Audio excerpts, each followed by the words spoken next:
जैकाबाद में अंजुमन ताजरान पारां मुल्क में बिजली के बिलनि में वाद ख़िलाफ़ सरावा चौक खां अंजुमन ताजरान के सदर अहमद अली बिरोही, लालचंद सितलानी, मोहम्मद यूसुफ मेमन, गुल हसन टलानी, नूर मोहम्मद मंजू की अॻवानी में रैली कढी वई, जेका शहर के मुख़्तलिफ़ रस्तनि खां मार्च करे प्रेस क्लब आॾो पहुची करे बिजली के बिलनि के बाहि ॾेई साड़े वियो।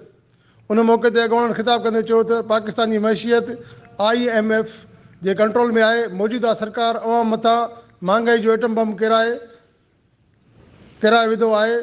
निगरान हुकूमत मुल्की अवाम के महांगाई के अड़ा में धिके अवाम जो सकून खसे वरितो आहे।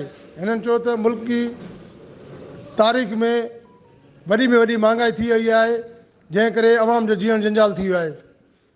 हैदर मक्सी, इबरत न्यूज़, जैकाबाद।